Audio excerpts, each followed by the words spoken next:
welcome to LOA Today. I'm Walt Thiessen here with Linda Armstrong and Rita Giganti. Today is Friday, April the 24th, 2020. It's 4 p.m. New York time. And wherever you are in the world, thanks for joining us for another episode of LOA Today, your daily dose of happy. And we have a bit of a treat in store for you today. Rita has a book that she's going to be sharing with us that I had never heard of. Linda, I don't think you'd ever heard of. And this book's been around for like 70 years, 80 years, something like that. I mean, it's been around for a long time. It's almost as old as Think and Grow Rich, but I'd never heard of it. And it's interesting. Yes. It's called Working with the Law, 11 Truth Principles for Successful Living by Raymond Holliwell. How did you run across this one? Okay, so I have my own, connection that I have with spirit, and I used to work with a mentor of mine who doesn't really work anymore. She's retired, and I was asking her opinion about everything that's going on, and that I'm trying to help others be more positive in their daily life so that they can move through this, where we are right now with more peace. And I asked her opinion on it, and so I get this message from spirit from her, and I'll read it to you because it's interesting. Okay. Let's see here. Okay. From spirit. It's not important that you know the whys and the wherefores of this current situation. As a human with a spiritual plan, you need to use it as an opportunity for growth, not fear. So go to the book Working with the Law by Raymond Holliwell. Familiarize yourself with it again and make it a working textbook so that the positive energies can be free to work. It is essential for your well-being and the well-being of those around you. And so I felt very compelled to share it because I think all of us can use anything to help us through this scary time, or, what appears to be a very fearful time. If you listen to the news or the radio or any of the shows that have, the virus connected to it, there's so much fear, so much anxiety around it.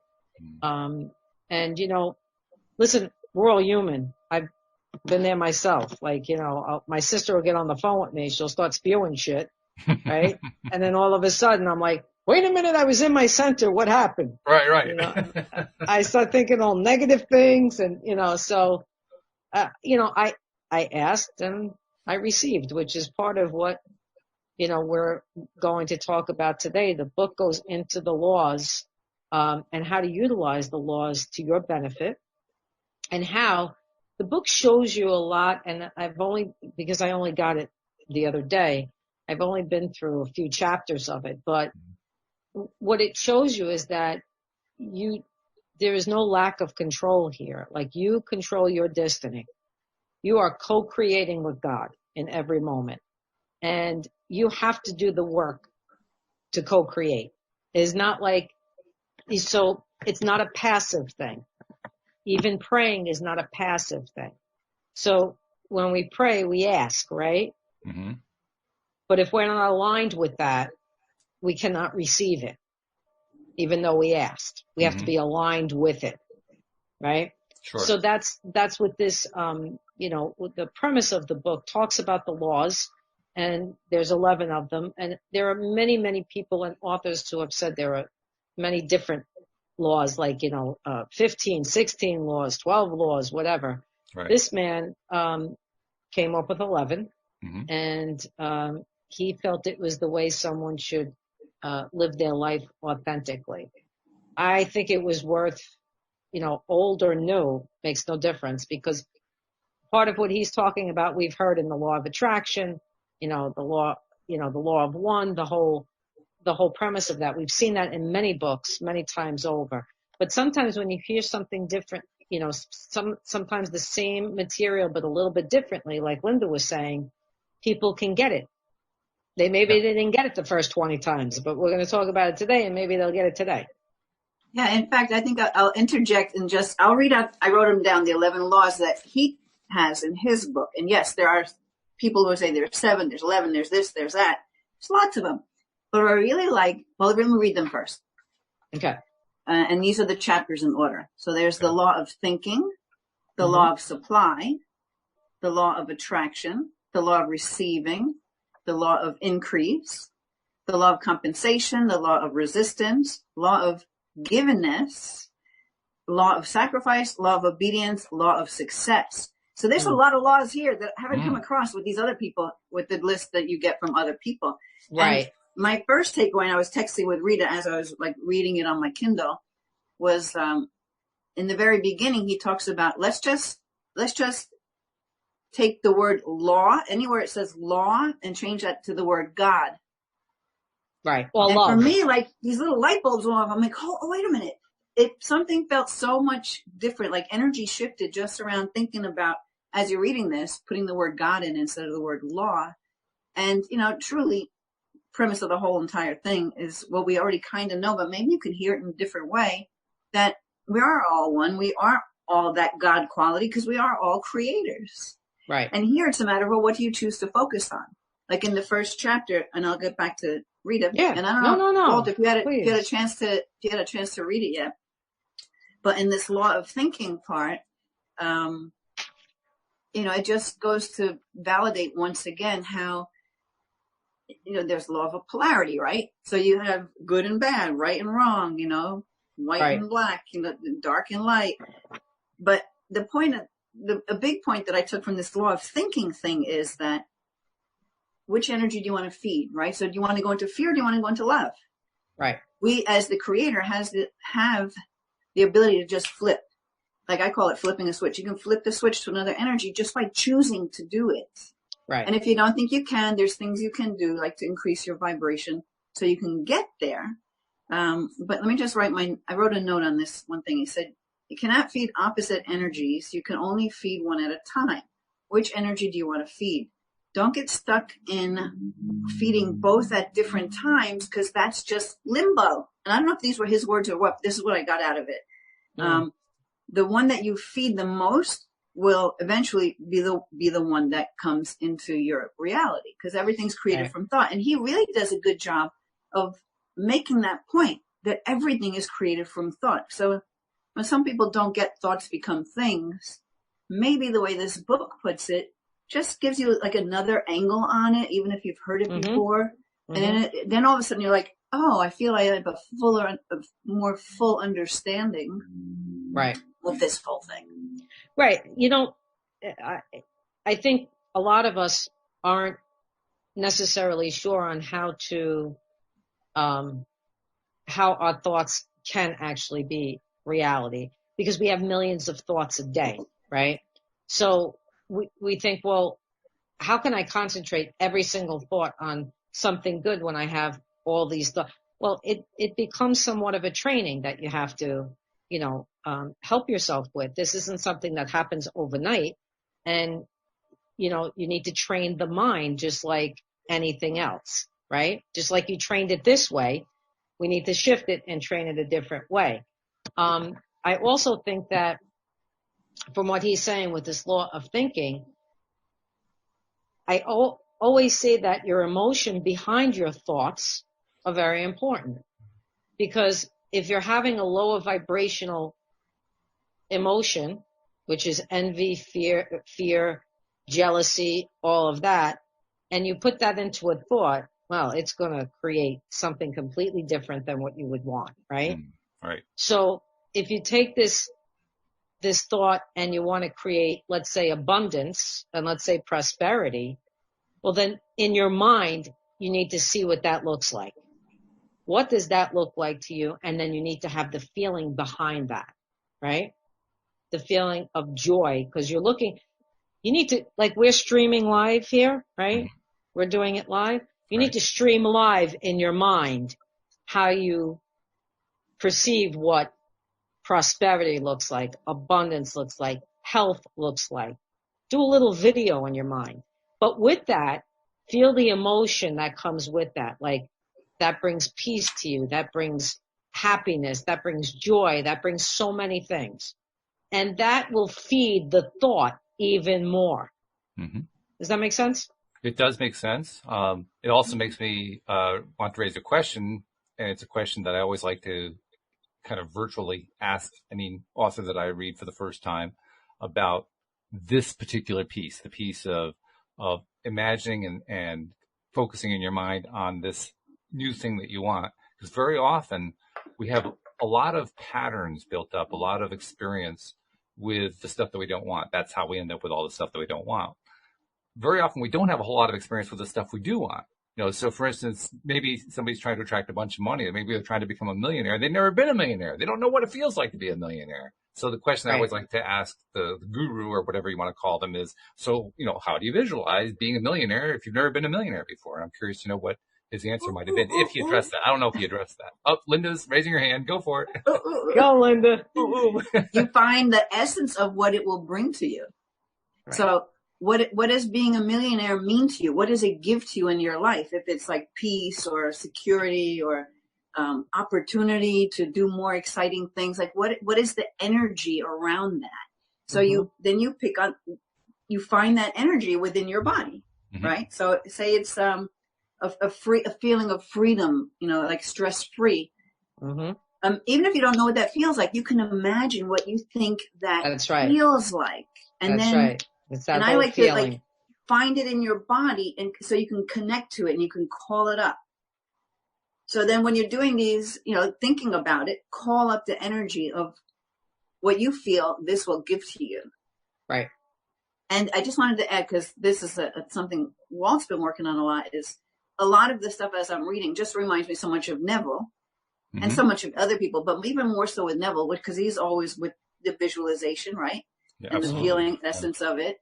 So Neville Goddard said that, Yeah, I love the essence. I love the way you put it like that. The higher vibratory emotions that you can connect to it, or essence that you can connect to it, the faster it will come into your world, we'll say. Now, there are many people who are rich money-wise, but poor in other ways, right? And vice versa. Sure. Okay. So that's why we can never judge another person, because we don't know their life unless we walked in their shoes. So when someone says to me, well, I need more money in my life, money is just what? It's just paper, energy. Right? It's energy, right? So money is not, my mother used to always, say to me, money is the root of all evil. And I used to say to her, no, money is not the root of all evil. It's the intention behind it, or the love of it so much that you can't see past anything else. I said, if you use it the way it should be used, it's a give and take like anything else. It'll come in like a flow and go out, come in, go out kind of thing, right? You'll always have enough because there's an endless supply of everything on the earth, an endless supply. And that's what people don't realize. They think, and this is based on several things. This is based on what they see, when they watch the news. This is based on how they grew up in a household that might have seen money. In my house, my mother said that money was root of all evil. My father earned money in the way that was not the greatest, energetically, but he was never afraid that he wouldn't have money, so he always had it. And for him, money wasn't so much a physical thing to buy things with. It was more about power. So you see, he connected power to money. Right. And again, it's how you view it and see it. You will be able to bring anything to you, but you better be careful what you're wishing for. Make sure you have clear intention about it so that when you bring it to you, it's good. Sure. So I'm curious. What my question was mainly aimed at, how does Mr. Holliwell express this? Does he actually address this issue, or is this not an issue that he goes into at all? I haven't gotten that far yet with it. So unless you did, Linda, I haven't. Right now, they're just describing the laws. You mean specifically about money, or about this thing of holding the energy? About visualizing something you haven't visualized before. Yeah. Okay. So before I go into that, because he gives an example, because he gives examples in the book. Yes. And I'll give you that one example that I wrote down yesterday. But I wanted to just say, like, something about the way, and I teach this stuff, but when you hear it, sometimes you just get it differently, right? Right. So this thing about how we are all God and, God's a creator, we always talk about that. But something clicked with me in reading even just the first 2 chapters of this, or 3, I don't remember how many I read, where it makes you understand that I am limitless and I can create whatever I want because I am an aspect of God. Mm-hmm. So why are we choosing to live in all of this, I can't do it, when we absolutely can do it, and there is abundance everywhere if we would just allow it. So that's why I get really pissed off at all the fear in the media, and that's purposely done to keep us down, right? Because if we didn't live from that fear, imagine what this world would be like, how easy we would be creating. And that's what we're moving into, right? Right. And this is like the big zit that pops, and maybe people realize, I'm not going to live in fear anymore. And I'm not going to listen to these people who are not me and don't know my world to try to push all that fear on me. Because if you look around and not listen to mainstream media, you'll find a lot of sources that will say that this particular virus, although it's fast moving and it's causing a lot of destruction, the percentage of people who will actually die from this is like a fraction of 1%. Right. It is so small. It's smaller than the flu virus, which we live with all the time. But we've been forced into our homes and being fed all this fear, and people are freaking out and going crazy because they're buying the fear. So our job is, and what Rita and I are really focusing on is, you too, Walt, how do we get them away from the fear and back into their own truth so they listen here first and not out there? Right. So, and we're not, by no means are we telling people, hey, you run to the store and don't wear a mask or gloves because you don't need to fear anything. Yeah. No, we need to, let's think we have to make sure that we protect ourselves too, because I don't think we know everything, and I don't think we're going to know everything. We're going to know just exactly what they want us to know. Right. Yeah. But instinct will tell you I'm safe. I can go out with my mask and my gloves and I'll be safe. Or, today doesn't feel like a good day. There are days where I'm in the car and I turn around and my instinct says to me, my God self says to me, no good to be on the road today. Something's not right. Doesn't feel good. Go back home and stay in the house today. I can't tell you how many times that's happened to me. And that's really what we're talking about, listening to your higher self, right? So he gives great examples in the book. You're right. He does give great examples in the book. And one of them was about the woman who, she had all this money, right? But she was unhappy because she didn't have a life for herself. Her husband had his life. The kids had their lives. She didn't have a life for herself, right? Yeah. So she was miserable with all that she had. Mm-hmm. So she had to figure out her purpose. Okay. But is that the one who would say that would put down money or say I'm going to be all alone? Whatever she was saying actually came true, and she lost. That was another one. Okay, yeah, there were two examples that were similar like that. Yeah, that was another one. Because you get what you say, right? That's right. Another wealthy woman was saying how she would have nothing, thinking she would have nothing. Eventually, she had nothing. She had nothing. She lived in a box, Yeah. Do you have that story handy? I mean, we love stories here, so I'm just curious if you have the story handy to read to us, because it'd be fun to hear. Well, Rita finds that, because I think it's maybe in that the first one, because it's a thought one, I think, the first chapter. But there's one where he talks about some fraternity people pledging for a fraternity. And what they would do as part of the hazing is they're going to brand you with the letters of the fraternity. And they blindfold you, right? And they do this whole process, or this whole event, it's like a hazing. Yeah. And so they don't actually braise you.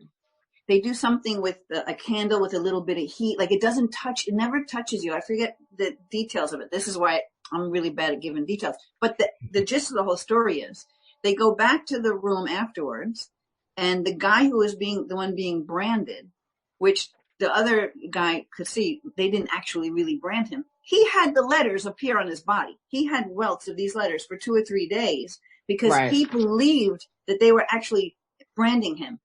Yeah. Yeah. Didn't happen. But he believed they branded him. Yeah, I'm looking for the thing that we're talking about, but The power of the human mind is really just quite incredible. It truly is.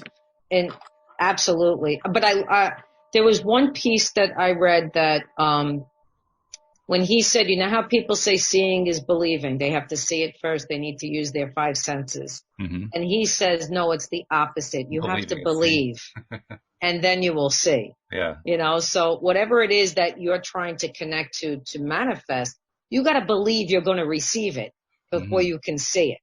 You know, I thought to me, I've never heard it that way before.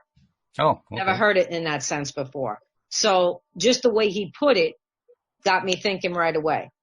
It's that whole belief and the fact that you deserve it, which again, you know, goes back to how were you raised?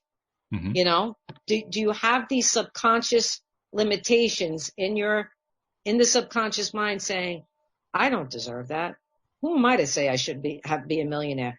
Or if you're, because I can speak to this because I was, even though I don't practice it now, I was raised Catholic.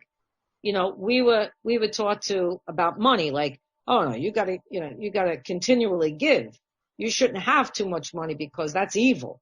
You know, these are concepts that if you are raised in a house like that, now you have to deconstruct that and reconstruct something else for yourself because it's in the subconscious.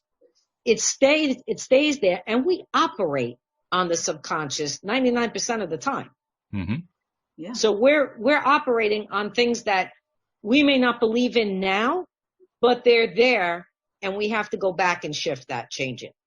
And the implanting starts at the very early young ages. I mean, like the first 7 or 8 years, we're like little sponges. We take it all in. We're looking to see how the world operates.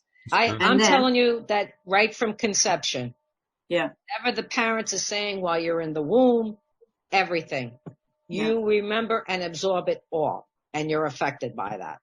So I found one story. I didn't find the one we were looking for. Okay, go ahead. I like the way he also talks about, you know, planting seeds and weeds and all that, right? I love it. Yeah. Yeah. So he talks about, I'll just read it from here. The mind force is creating continually like fertile soil. Nature does not differentiate between the seed of a weed and that of a flower. She produces and causes both seeds to grow. The same energy is used for both. So it is with the mind, and so it is with the mind. The mind creates either good or bad.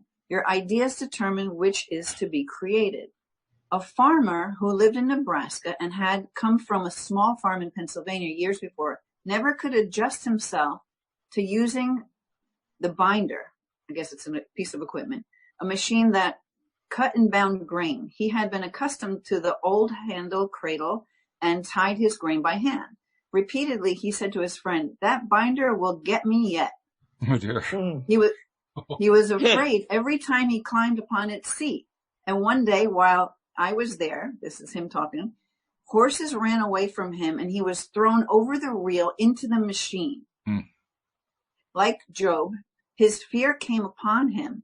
It took just a few years to bring into reality the fears that he subconsciously had entertained and accepted. Yeah. See, so that's, you know, it's law of attraction is all around us. It's what we need to ask ourselves what we want to attract. Right. I did find the other story of the woman if you want me to tell it. Sure. Yeah. So, the man who's speaking, with the book says, I knew a woman who once lived in a beautiful home in an exclusive suburban district with every comfort that wealth could supply to make her happy. The home was a large rambling house facing a beautiful lake with green terraces sloping to its edge.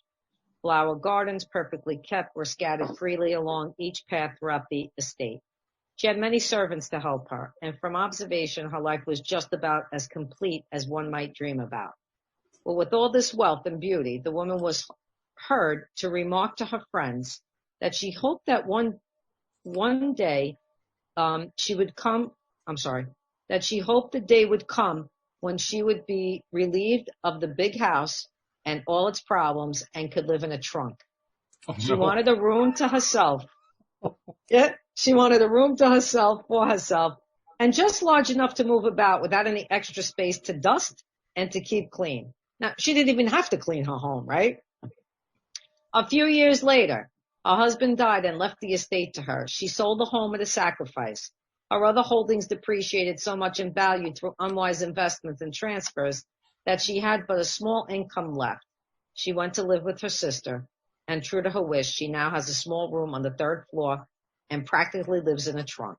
Whether she is happier now than before, I don't know, but I doubt it. One thing I do know, that is, she gradually led herself to the small room and privations when her consciousness began to grow small and limited. She unconsciously touched the creative principle and supplied it with ideas of smallness and privacy and limitation, which materialized within a few years' time.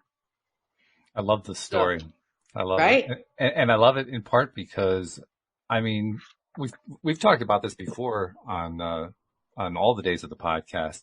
It's quite possible that she was happy with that. I mean, it's not very much. It's not what you picked, perhaps, but she very much would have been very happy with it because she did indicate it originally that she would like it. You know, so yeah, and we're not here to say if she was happy or she wasn't. We're only here to show that what she put out there, she got back. She got back, yeah. Exactly. Yeah. Exactly. So, Linda, anything else you want to add to the law of thinking? Well, I'm just looking at my notes, and I don't remember what I was reading when I wrote them. But getting back to the weed thing, I quoted something he said, which was, fear is like weeds in your garden. If you don't clear them, they overtake the whole garden. I mean, how more simple can it be said than that, right? And you can see that in nature. That I know my garden right now is overrun with weeds. I have to get out there and do some work, you know. Exactly. I have to do the work. I have to put the energy into making that garden look the way I want it to look. It's not just going to happen by, you know. So it's almost like no energy. Even it's just making me think, if you give something no energy, it can go the wrong way as well too, right? Mm-hmm. So it's just doing its own thing. You have no control. It's like you pulled yourself out of the picture. And then weeds, what are weeds going to do? They're just going to keep multiplying. I love the choice that he made to call it weeds too, because by definition for a gardener, a weed is the plant that the gardener doesn't want. So it's literally, what does the gardener want? The gardener wants these plants, but he or she does not want the weeds. That's what a weed is. A weed is the thing that you don't want. And we have to pull out the weeds. Yeah. And one person's weed could be another person's wildflower. I mean, it's going to be different from one person to the next, you know? Of course. But the point is, the weed is something you just don't want. Okay, well, that makes it pretty clear. Yeah. Yeah. Interesting. I actually like weeds. Like in my backyard, I love the dandelions, these little purple things that come up. You know, I just let it be how it is. But my flower beds, I want to look a little different. Sure. Anyway, another thing I wrote, and it probably was his words, but I don't know if it was his or mine because I don't remember now when I did it. But it says, I wrote, people tend to believe in what they can see, right? It's his words. This is what he's making a point. And everybody knows that, right? People, it's like, when I see it, I'll believe it. Like they can only believe what their eyes will show them what they see. But if God is the source and we are God, then believing this will always bring you your desire, right? Mm-hmm. So if I am that energy and I believe I am that energy and I can be that energy, I can just create because I'm coming from that energy of love always. Right. And then I just wrote, what comes first, seeing or believing? So that's the question here. So what comes first, seeing or believing? It has to be believing before you can actually see it. Right? And go through history. Yeah. And I think he even maybe talked about, I don't know if he talked about Einstein or he talked about electricity or something. You know, people didn't believe it, but there were visionaries, right, who knew that they could create this stuff. Then you can put it through your walls and you can have things function on electricity. Yeah. It's but all he had about to believe it before he could see it.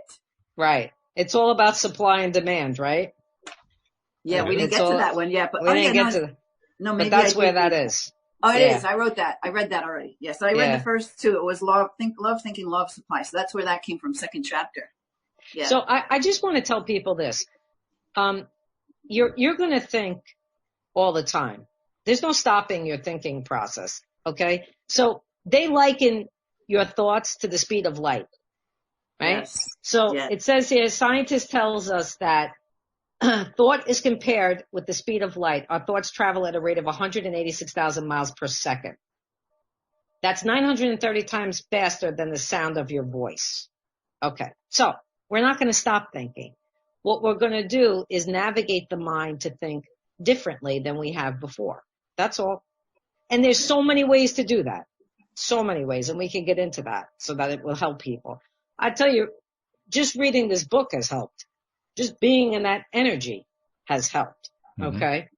Okay. So I wanted to throw in a little side comment too. When you were talking about electricity as a metaphor for what you were describing, it reminded me that when electricity was first laid into people's homes back around the turn of the 20th century, one of the things that a lot of people believed in, it was kind of like a modern or an older version of what we would in modern day call a meme or a popular idea that goes viral that doesn't necessarily, like a fake news kind of thing that doesn't really have any weight to it. But it was a very popular thing at the time, was the idea that electricity gave off vapors. And if you were too close to these vapors, they could poison you, they could kill you. And people were literally terrified of the electricity. I mean, they dramatized it, in fact, in the television series, what was it called? Downton Abbey. Downton Abbey, Maggie Smith's character was afraid of the vapors, and the lighting was, of course, a lot brighter than what she was used to with, the flame lighting that they used to have before. So, she walks into the parlor and the lights are on, and she's holding her fan up because the light is blinding her eyes. So there were all these preconceptions that people had. But the key point is, like you said, the people who brought the electricity in, they had a very clear vision, and it was a true vision, and it was what it was really all about. And their vision won. Yeah. Their vision won out over this other vision that a large segment of the population had. It was that believe it or not, a lot of people believed in these vapors. They were turned off by all this brightness and so forth. But their vision didn't carry through. The vision of the people who said, we need this, we're going to bring this into everybody's houses, it's going to make everybody's life better. Theirs was the vision that carried out. Again, we go back to this law of supply, it's called, supply and demand, right? When the supply is endless already, that's the key, right? We have enough of everything. People may not understand or realize that, but the supply is abundant in all ways. It's needing the demand for it that then brings it to fruition. Okay. So that clear vision of the electricity, he had to do things, not just think about it. He had to do things and set it in motion to get it to that point where people would accept it. It wasn't just like he thought about it, figured it out, and says, hey, do whatever you want with it now. Right? You want to use it, use it. You don't? He could have, but he didn't, fortunately. Right. So there's a force within inside of you that says, I got to take the steps. I got to bring this to fruition. And then you allow spirit to work, co-create with you to do that. But it's like that old verbiage, God helps those who helps themselves. So you co-create not with just you, you co-create together, either as a consciousness, a collective consciousness, with God, with your partner, with, a group of people that you want to do healing with, whatever it is, it doesn't matter. You collectively can do that. When enough people are streaming, let's call it streaming that same energy, you watch things change on a dime. Absolutely. On a dime. I want to add to that too, because in that part of the book, he does talk about, where there is a demand for something, ideas will come in. Like spirit, whoever the energies are, the ideas will drop in. Somebody light bulb goes off, and it'll go to a bunch of people, but because not everybody is going to jump on it. Exactly. I mean, my husband has had so many great ideas come to him, but never felt he was able to do anything about it. Next thing you know, it's out in the market, right? And everybody has things like that they've thought of, and then they see it later on. But what I wanted to bring up is this thing with the thoughts, because they're constantly going, right? But meditation, like some people think you have, like You have to have no thought. And maybe that can be done, but I don't even look for that, because for me, when I can quiet those thoughts, it's almost like you can say, no, no, no, no, no. Oh, there's a good one. Yes. Right? Or you open up that space where your guidance can drop in the answer. Like I'll get an answer to something when I'm meditating, and I'm not, I just let the thoughts go. Thoughts come, thoughts go. And sometimes you hear something really good. Sometimes you hear it as another voice, like your higher self giving you some guidance. Mm-hmm. And it's kind of what Rita will tap in all to while she's doing all her. I mean, I tap into it too when I do my work, but in a little bit of a different way. Just a different way. That's all. Yeah. So it'll come in when you can, and we can all do that. Everybody has this ability. We're born with these psychic abilities, or this ability to tune in, because we're all connected anyway, right? And what we're moving into is we're going to be bringing more and more people are becoming psychic, because we're all starting to tune into more of being able to have that telepathic conversation. Yeah. I posted a video someone shared with me. I put it on my Facebook wall, and it's just these two little girls telepathically talking to each other. And it's really the story of the awakening. It's a short little clip. Yes, pretty cool. Walt, did you see that? I did not see it, no. But go to my page. I'd love to see it. Yeah, that would be great. I love also how what you're describing there is really about selection. Selecting what do you want, what do you prefer, what do you want to give your attention to. Exactly. And that's really, in my view, that is the optimum where meditation is concerned. Meditation is really about just getting control of your thoughts again. Yeah. Instead of having them out of control and like, oh my God, I don't know what's going on. I can't control any of them. Meditation is how you get the control back. And if people have a hard time meditating, because I know many, many people have a hard time, just as an example, I was doing Qigong this morning. Mm-hmm. So like 20 minutes, and it's just like exercises that you can do to, with your breathing and all that, to center yourself. It's like a meditation in motion, right? So the gentleman that I'm doing it to will say, focus on your tantien, which is where your belly is, right? And just breathe through it. And then I'm just kind of like looking out, not paying attention to anything. And then all of a sudden, it's kind of like when you're daydreaming, right? You just kind of go off. That's part of being in the space. Like people don't realize you're there. You're concentrating on that thing. You're breathing. You get into that space, and then all of a sudden, and thoughts come, great thoughts come, So it could be something simple like that. Don't feel like you have to sit for an hour, and don't think for a second that you're going to have no thought, because you can keep pushing the thoughts away. They come, and then the mind will quiet. It will definitely quiet. But if you can't start there, or if you get annoyed because you can't get there fast enough, try it a little bit differently first to see if, this works for me. This will work for me. Yeah. And that thought that I can't do it, it's just a thought. That idea that I can't do this, that's just another thought, right? Mm-hmm. So it's like, no, okay, so maybe I'm not doing it now, but I'm getting there little by little. Yeah.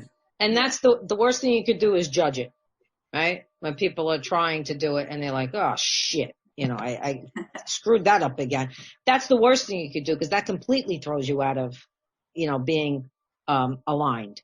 So it's just like when the thought comes in, just go, see ya, And maybe one way of looking at that, because it just popped in my head, is like, you wouldn't like yell at a 2-year-old because they did something wrong. You would help them and guide them through it. So talk to yourself, your inner child. Like, okay, that's right. This is a little hard. It's not what we expected, but I know we can do it because other people, listen, if anybody else can do something, you can too.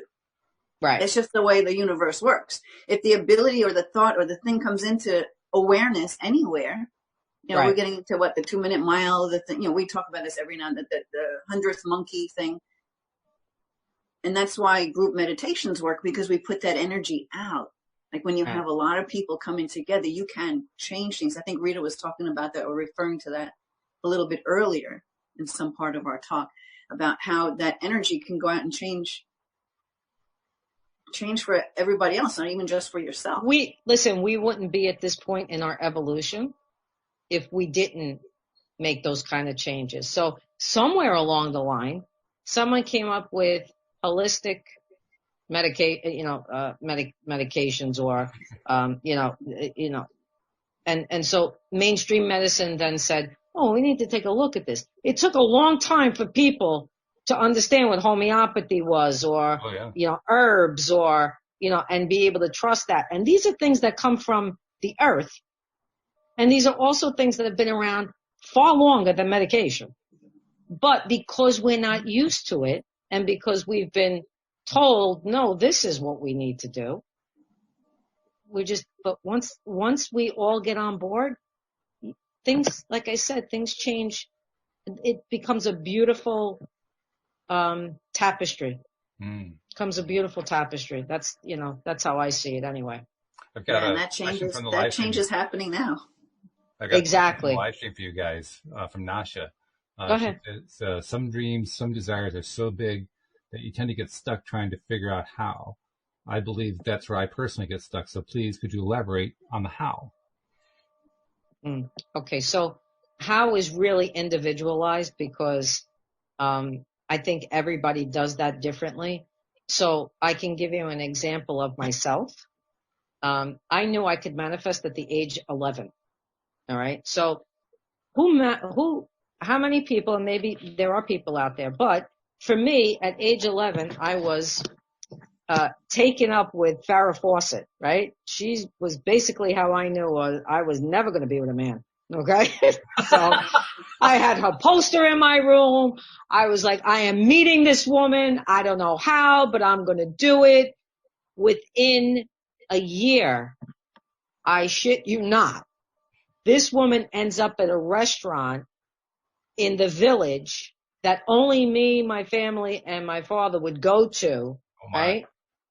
And she ends up there with her agent, and I end up meeting her. I still have her, her autograph, right?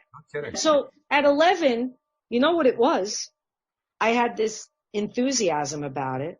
I had this, I'm doing this about it, right? And I constantly put the energy into, I'm going to meet her. I'm going to meet her. I'm going to meet her. And I did it.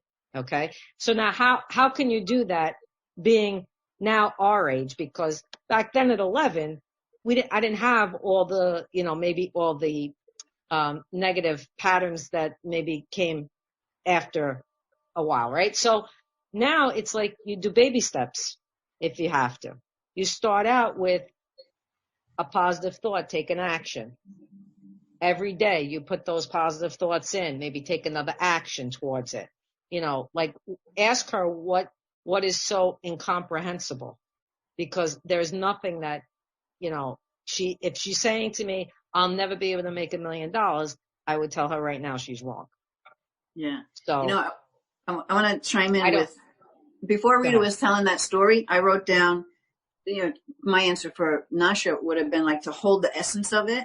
And so as you're holding the essence of that, just have faith in God, because you are God, you are a creator, God's the creator, that it'll fall into place. So here's Rita giving an example of how she had this energy and this enthusiasm about meeting Farrah Fawcett. She didn't know how it was going to happen. She never planned, I'm going to go to this restaurant this day because nothing. Right. It just came in. So that's what I love about access consciousness. If you just keep asking questions, putting out that energy, holding the focus of what you want, you will get it. But you must let go of the idea that you can't. Fuck that idea once and for all. Nasha, you claim your power. I'm talking to Nasha right now. You claim your power and you live it. Stop listening to all those voices who knows where in your life have told you it's impossible. They're wrong. Right. Feel what you know in your heart. Go with what you know in your heart. You don't have to know how it happens. It'll happen as long as you believe that you can and that you will, because you are a fucking creator. Mm-hmm. And I'm sorry, I'm cursing with that because I want her to get that. Because I know Nasha, I see her go back and forth with things on her posts and Facebook and all that. And it's funny because we talked about heavy energy before, and Nasha said she felt that from me. She gave me a private message. Here I am giving you that power energy because I want you to cut it out, Nasha. You can create your life exactly how you want it. That's it. I give you permission. Rita and Walt give you permission to do it. Sometimes people just need permission. They need to know that they're worthy of it, and that just by being alive, they're worthy of it. Screw all those things people have tried to feed you in your life, and all that programming that's back there. You can go through lots and lots of sessions with people like me and Rita and clear it, or just make a decision. I'm done with it, and really believe it. And if that makes you feel like, wow, I could be done with it, and that makes you feel lighter, keep holding that energy. Yeah. I really like how you emphasized that you don't necessarily know how. In fact, most times we don't know how it's going to work out, how it's going to happen. No, I got my own stuff going on. I don't know how things are going to happen. I'm just trusting. And also, you know, you don't put a time limit on it. Like it has to happen, you know, within this. You don't know, but you just continually on a daily basis put that good energy into it. Hold on to that essence that you're talking about. Maybe take a step towards being able to listen. The man who, we'll talk about Ford. You know, he came with the car, right? And we were, you know, driving a horse and buggy, and people were okay with a horse and buggy, and enough people had to have the consciousness to say, oh, we do need a car. We need to get around a little bit faster. We need this, we need that, right? So the demand for it had to get to because we already had the supply. And then he decided, well, I'm going to crank out this many cars a day, you know? How did he do it? It's like an architect. Same thing. How do you build the house? You start from the bottom, and piece by piece, you move up. Same thing. You have a little plan set, and you hold steady to that. And you because a lot of us, you know what it is? And this is so true of many of us. We want instantaneous gratification, but our mindset is not there yet. We can instantly manifest if we had that mindset. We have to get there, and we have to do the work to get there. You know what that made me think of too? Like, especially for Nasha, for anyone, for all of us, stop feeding the weeds. Stop feeding the weeds. Stop telling the old story. It's an old story. It's an old story, because right now, in this very moment, you have the power to choose a new story. So you don't like that one. That's an old story. Let's start feeding energy to the new story.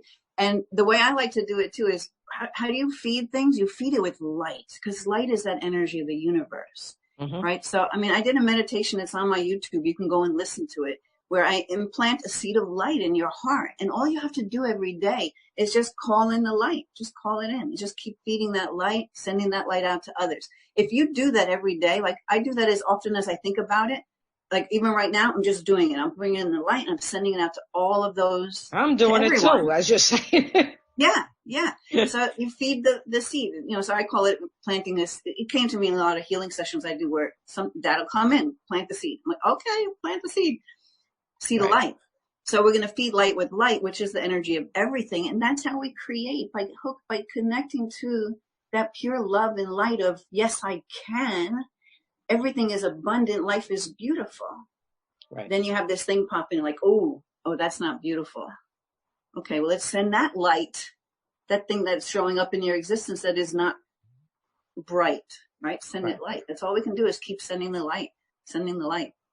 Yeah. When you gave your example of Henry Ford with the Model T and how he was building it out before there was any real demand for it, it kind of reminded me of a modern example, because Steve Jobs created the iPhone at a time when there were no smartphones. The smartphone, I mean, it was Jobs and Samsung.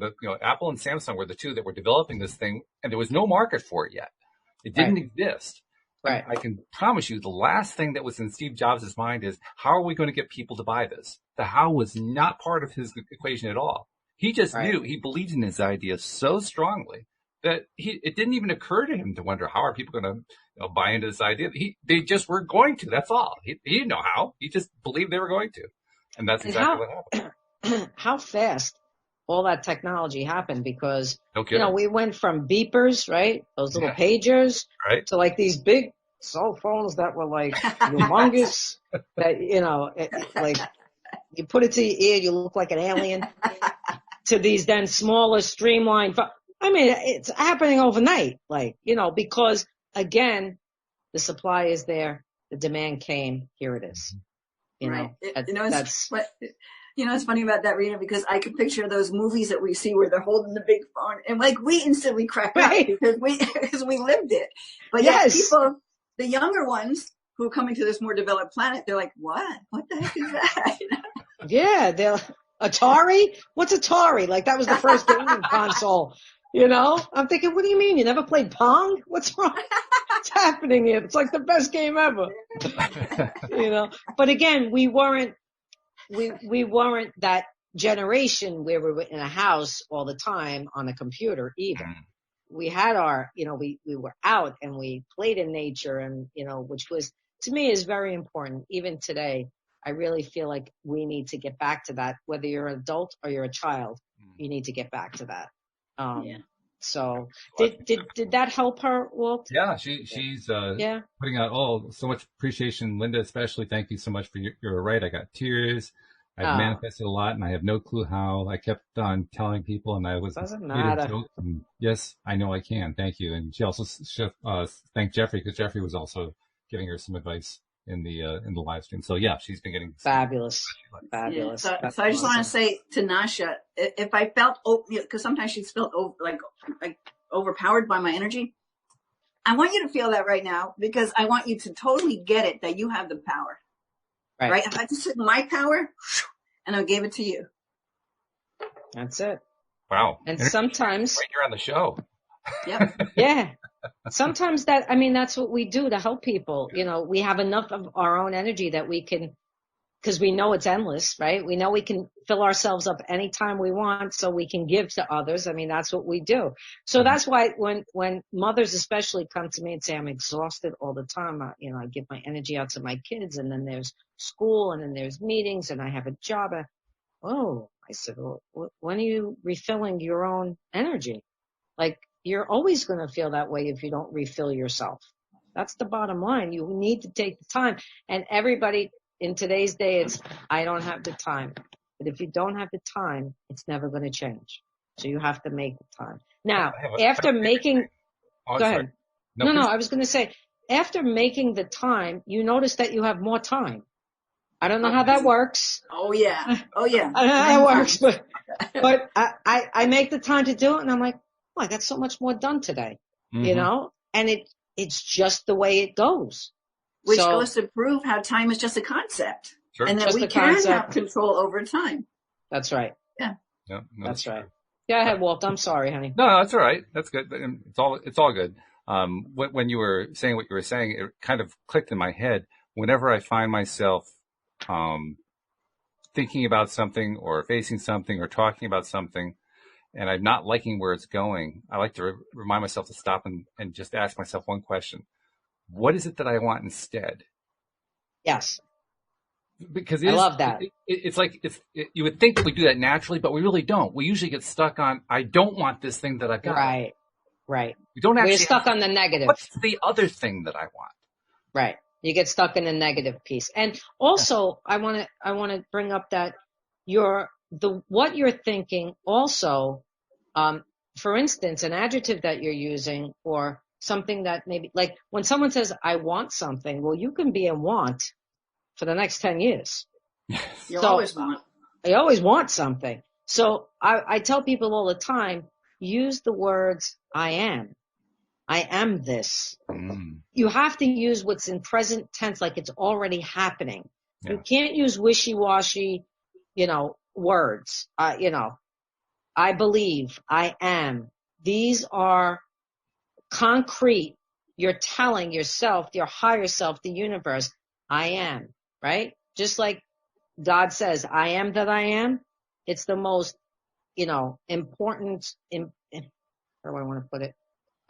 Solid thing that you could say that brings things into manifestation.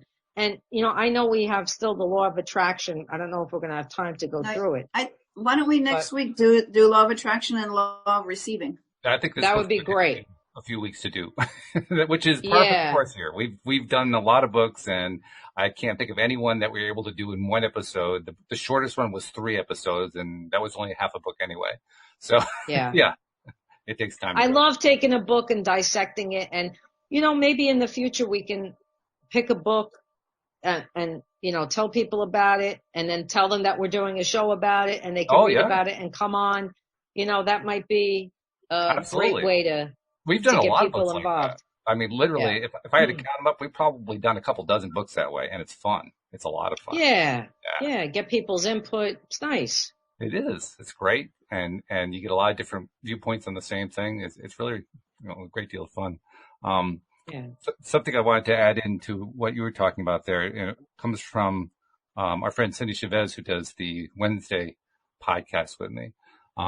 Couple thoughts. Well, first of all, she going back about 20 minutes ago to where we were talking about meditation, one of the things that she likes to talk about is how it doesn't really matter that your mind went off in a direction you didn't want it to, because the act of pulling it back to where you want to go is proper meditating. It's not doing it wrong. It's doing it right. That's right. And when she told me that the first time, I remember it was like it was a freeing experience. Like, oh, I don't have to worry about rules anymore. Yeah. There's not a wrong way to do this. Right. Absolutely. That to me is a very freeing thing. Just realizing I don't have to do it the way somebody else said to do it. Mm-hmm. That's like my motto. There's no right way. Find your own way and keep it simple. That's what I get from my guides. No right way. Right. Find your own way. Keep it simple. That's why there's so many modalities. Mm-hmm. Right? Yeah. Somebody may say, meditation is the best way I can do this. Someone else may say, no, I need hypnosis because that's the best way. That, I find the easiest way to do it. Someone might say, I need past life regression. Yeah, there's a million ways, And whatever way it is, do it and love it. That's all. Just enjoy it. You know what? And I would add to any healers out there who, because I know a lot of modalities and I kind of mix and match them. Like, I don't do them by the book. I do them how spirit tells me to do them. Right. So, because I know sometimes people, if there are healers that are listening to this, or people that do the kind of work Rita and I do, they kind of get stuck on sometimes that they think they're doing it wrong. You're not doing it wrong. You learn what you can learn from all of the different modalities, and then you just open yourself and follow the guidance that comes. I don't know why I'm saying that. Maybe there's a reason why I need to say that. Somebody must have needed to hear it. But whatever Rita said sparked that one. Yeah, I think that people, when they ask me what I do, that's probably the hardest thing for me to tell them, because I explain to them that I have it's like wearing a tool belt, and I have all these different modalities, and whatever you need that day, and whatever spirit tells me that you need that day, that's what you get, kind of thing, Mm-hmm. I don't call it Reiki, and I don't call it chakra balancing, and I don't call it, I don't do any of that, because it's not one thing anymore. You're right. Yeah. Actually, there's no real combination of words that's the wrong combination. And I got a great example of that yesterday. I did 2 shows yesterday, the normal show with Daniel Mangena, but a few hours earlier, I also did a show with a woman from Dublin, Ireland, named Abby Wynn. I had seen an article that she had written that was very much in alignment with my own thoughts and feelings about the placebo effect where coronavirus is concerned. So I wanted to have her on and have a conversation. We did. It was great. It was wonderful. And in the course of having that conversation with her, she was expressing things in ways that I had never heard before that, they resonated. They certainly made sense to me. And I was thinking, how cool is this? I already have the experience of talking to you guys and to Louie and Yona on Monday and Daniel and Alex on Tuesday and Cindy on Wednesday. I have all these great people I talk to, and here's another one. And once again, I'm getting a different perspective. All of these different perspectives, I think what they do is they make me feel reassured. They make me feel like I am on the right track. I do get this stuff. I am good at this stuff. And it becomes a self-fulfilling prophecy. And it's an illustration of abundance. It is. Yep. In a huge way. Absolutely. So, I would love to read her article if you would send it. That would be great. Yeah, sure. I'll forward that to you. Yeah, it was a great interview, by the way. And I also found out partway through, she's actually a Hay House author. I didn't realize that. So, cool. Author on here, which was pretty cool. Yeah. Really interesting person. Awesome. She's had quite a life. I made reference to her because of her title. I said that she had an unusual way of describing herself. She describes herself as a shamanic psychotherapist. Now, I don't know about you. I hadn't heard that combination before. No, I haven't heard it either. I know someone who does the shamanism, and she does many other modalities with it, but never that. And I asked her about it. I said, why did you come up with that particular combination? And she said, well, sometimes when I'm talking to a client, I realize that I need to talk to them like a psychotherapist, and other times I know I have to talk to them like a shaman. So I figure, why not put them together? There you go. Well, I just want to point out that Rita's a Hay House author too. That's true. Well, Your book is with Hay House, right? Your first one. not anymore. Oh, not anymore. Okay. Yeah. Changed. I got all the rights back, and I'm going to be doing something else with it. But yes, originally they were the ones who picked it up. Mm-hmm. Yeah. Mm-hmm. So. Very cool. All right. Yeah. Well, then I'm looking forward to continuing our exploration of Mr. Raymond Holliwell's book from 1939. I'm still over the fact that I have never heard of this book before, but it's pretty cool. It's pretty cool. Yeah. And I'm looking forward next week to find out, how does he define law of attraction? And don't give any clues away here. We got to get people Nothing.